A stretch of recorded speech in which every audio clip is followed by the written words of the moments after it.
បដិវត្តន៍ឧស្សាហកម្មជាអ្វីបដិវត្តន៍ឧស្សាហកម្មមានន័យថាការផ្លាស់ប្តូរយ៉ាងធំមួយក្នុងវិធីផលិតទំនិញនិងរបៀបធ្វើការពីការងារដោយដៃនិងកសិកម្មទៅជាការប្រើប្រាស់ម៉ាស៊ីនរោងចក្រនិងបច្ចេកវិទ្យា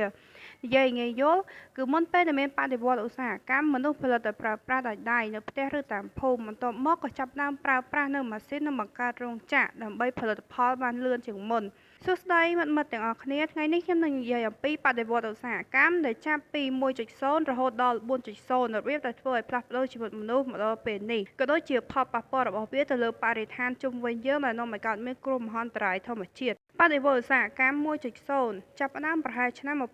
1760 នៅប្រទេសអង់គ្លេសមុនសម័យនេះមនុស្សភាគច្រើនរស់នៅជនបទនិងធ្វើកសិកម្មអ្វីដែលយើងប្រើប្រចាំថ្ងៃមានដូចជាសម្លៀកបំពាក់ឧបករណ៍ផ្ទះត្រូវប្រើប្រាស់និងផលិតដោយដៃហើយផលិតបានតិចនិងមានរយៈពេលយឺតបន្ទាប់មកមានម៉ាស៊ីនចំហាយទឹកនិងថាមពលទឹកដែលអាចបើករោងចក្រវិស័យសំខាន់នៅពេលនោះគឺការផលិតសម្លៀកបំពាក់ដែកនិងការជីខ្សែបដិវត្តន៍ឧស្សាហកម្ម 2.0 ប្រហែលឆ្នាំ 1870 គឺយុគសម័យ 2.0 នៅពេលនេះរោងចក្រផលិតបានច្រើននិងលឿនជាងមុនការងារត្រូវបានបែងចែកច្បាស់ៗមនុស្សម្នាក់ធ្វើតែការងារតូចមួយបន្តបន្ទាប់ប្រទេសអាមេរិកនិងអាល្លឺម៉ង់គឺរីកចម្រើនខ្លាំងវិស័យសំខាន់ៗពេលនោះគឺមានដូចជារថយន្តអំពូលភ្លើងទូរស័ព្ទគីមីសាស្ត្រនិងដែកថែបបដិវត្តន៍ឧស្សាហកម្ម 3.0 ចាប់ផ្ដើមនៅប្រហែលឆ្នាំ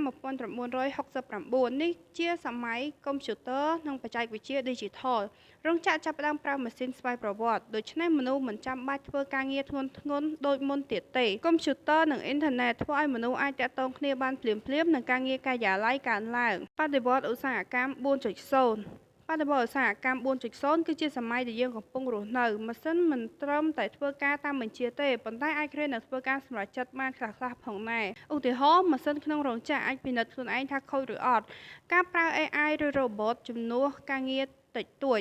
ទូរស័ព្ទឆ្លាតវៃនិងប្រព័ន្ធអ៊ីនធឺណិតកាន់តែងាយស្រួលក្នុងជីវិតប្រចាំថ្ងៃផលប៉ះពាល់ដល់បរិស្ថានការអភិវឌ្ឍឧស្សាហកម្មបានប្រើធនធានធម្មជាតិយ៉ាងច្រើនរោងចក្រនិងយានយន្តបញ្ចេញឧស្ម័នដែលប៉ះពាល់ដល់អាកាសធាតុនិងបរិស្ថាននេះធ្វើឲ្យមានគ្រោះមហន្តរាយធម្មជាតិនិងបញ្ហាផ្សេងៗគ្រោះមហន្តរាយទី1ទឹកជំនន់ធំគ្រោះទឹកជំនន់ធំបណ្ដាលមកពីការប្រែប្រួលអាកាសធាតុការបញ្ចេញឧស្ម័នពីរោងចក្រនិងយានយន្តបង្កឲ្យផែនដីឡើងកម្ដៅទឹកកកនៅតំបន់ប៉ូលរលាយនិងកម្រិតទឹកសមុទ្រឡើងខ្ពស់ផលប៉ះពាល់វិញគឺទឹកជំនន់ឆាប់រហ័សគ្រោះមហន្តរាយទី2អគ្គិភ័យព្រៃអគ្គិភ័យព្រៃកើតឡើងដោយសារការកាប់បំផ្លាញព្រៃឈើនិងសីតុណ្ហភាពកើនឡើងព្រៃឈើស្ងួតនិងងាយឆេះឧទាហរណ៍អគ្គិភ័យព្រៃនៅអាម៉ាហ្សូននិងអូស្ត្រាលីបានបំផ្លាញនូវរុក្ខជាតិជាច្រើននិងសម្លាប់នូវជីវិតសត្វវាក៏ប៉ះពាល់ដល់អាកាសធាតុនិងសុខភាពមនុស្សផងដែរគ្រោះមហន្តរាយទី3រាំងស្ងួតនិងវាលខ្សាច់គ្រោះរាំងស្ងួតនិងការខ្លាចជាវាលខ្សាច់កើតឡើងដោយសារការប្រើដីហួសកម្រិតនិងបាត់បង់ជីវជាតិដី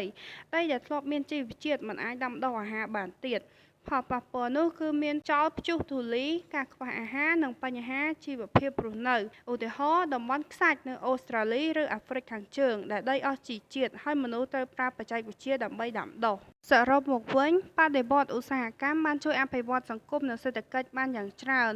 វាធ្វើឲ្យជីវិតងាយស្រួលកាន់តែទំនើបនិងភ្ជាប់ពិភពលោកយ៉ាងជិតស្និទ្ធប៉ុន្តែវាក៏បង្កបញ្ហាបរិស្ថាននិងគ្រោះមហន្តរាយធម្មជាតិផងដែរដូច្នេះយើងត្រូវប្រើបច្ចេកវិទ្យាឲ្យមានការទទួលខុសត្រូវនិងគិតពីអនាគត